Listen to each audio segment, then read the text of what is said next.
दुबला होना, आधी व्याधि होना, सुख होना, दुख होना, भूख लगना, प्यास लगना, भय होना, शोक होना, नींद आना, बुढ़ापा आना, ये सारे के सारे धर्म द्वंद्व धर्म शरीर के हैं, आत्मा के नहीं है। तो तू शरीर के धर्म शरीरी आत्मा में आरोपित कर रहा है और मैं तो शरीर हूं नहीं, तो तू मुझे दंड देगा कैसे? अरे कोई धरती पर क्रोध करके डंडे से धरती को पीटने लगे तो पीटते पीटते हाथ में छाले आ जाएंगे, डंडा टूट जाएगा, पर धरती का क्या बिगड़ेगा? ये तो मिट्टी है। पृथ्वी में, धरती में और इसमें क्या भेद है? इसलिए इसको तुम कूट डालो, काट डालो, जला डालो, पीस डालो, उससे मेरे ऊपर क्या अंतर पड़ने वाला है? मैं तो जैसा हूं वैसा ही रहूंगा, मुझ में अंतर आने वाला नहीं है, क्योंकि शरीर संसार परिवर्तनशील हैं और मैं परिवर्तनशील नहीं हूं। मैं पहले और आज और आगे सदा सर्वदा एक सी अवस्था में रहने वाला हूं। इसको कहते हैं देह से ऊपर उठना।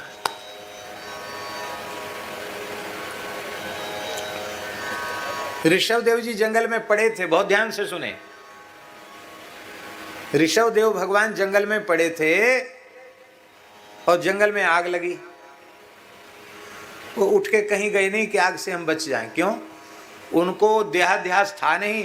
बोले जंगल जल रहा है या शरीर जल रहा है, इसमें क्या भेद है? अरे जंगल भी, ये वृक्ष भी पार्थिव और ये देह भी पार्थिव। तो इस जंगल को जंगल से क्या बचाना, पार्थिव को पार्थिव से क्या बचाना? जंगल जल रहा है या शरीर जल रहा है, इसमें फर्क क्या है? और शरीर भी जल गया उनका, उठ के नहीं गए। देहाध्यास की सर्वथा निवृत्ति होने पर, शरीर के टुकड़े टुकड़े कर देने पर भी वेदना का अनुभव नहीं होगा। इस अवस्था को आप सामान्य अवस्था समझ रहे हैं।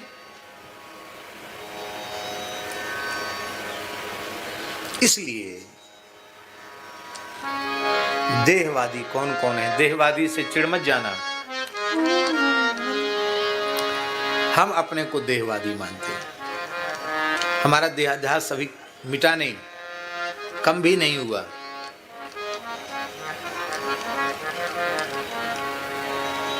कौन कौन है देहवादी? तपस्वी, योगी और कर्मकांडी, ये तीनों के तीनों देहवादी हैं।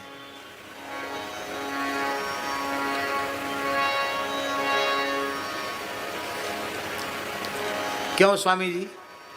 कायक क्लेशो ही तपः, कायक क्लेशो ही तपः। देह का अनुसंधान ही नहीं होगा तो तब क्या होगा? तब तक कृच्छ प्राजापत्य चांद्रायण आदि व्रत तब होंगे जब देह का अध्यास होगा। देहाध्यास के बिना तप संभव नहीं है। अलग से जड़भर जी कौन सी तपस्या करते बताओ? देहाध्यास नहीं।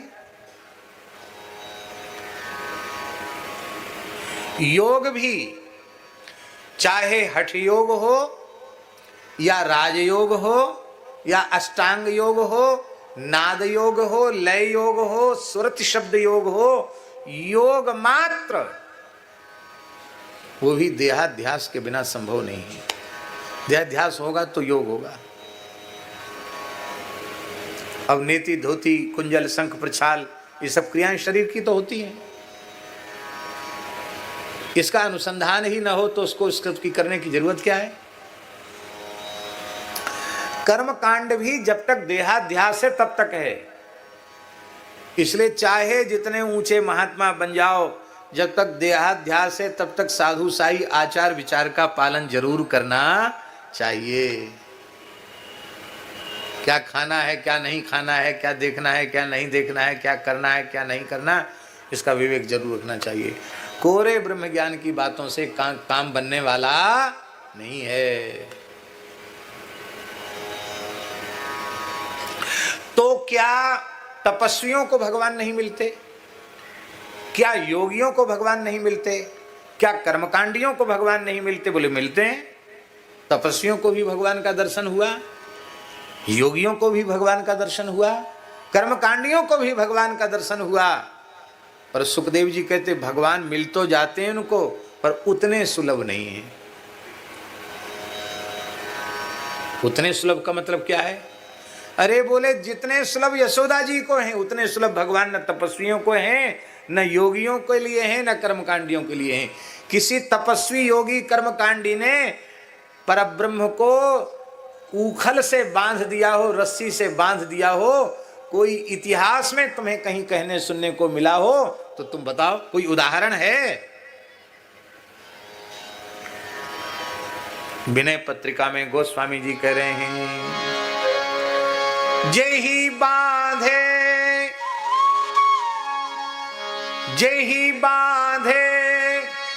सुर असुर नाग मुनि प्रबल कर्म की डोरी। जेहि बांधे सुर असुर नाग मुनि प्रबल कर्म की डोरी।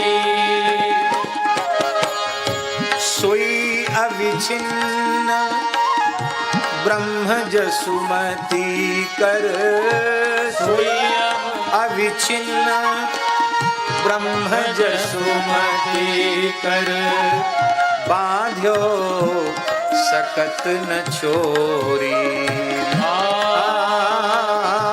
बांध्यो सकत न छोरी। ऐसी हरि करत दास पर प्रीति, ऐसी हरि करत दास पर प्रीति। यही बांधे सुर असुर नाग मुनि, जिसने सबको बांध रखा है कर्म की डोरी से, वह अविच्छिन्न ब्रह्म यशोदा जी ने उखल से बांध दिया। उसको स्वयं छूटने की सामर्थ्य, सर्व समर्थ असमर्थ है, छूटने में असमर्थ है। तो कहेंगे चलो ये बात तो आपने बढ़िया कही कि देहवादियों के लिए भगवान उतने सुलभ नहीं है। स्वामी जी बड़ी ऊंची बात, देहवादियों के लिए भगवान उतने सुलभ नहीं है। तो जिनका देहाध्यास छूट गया,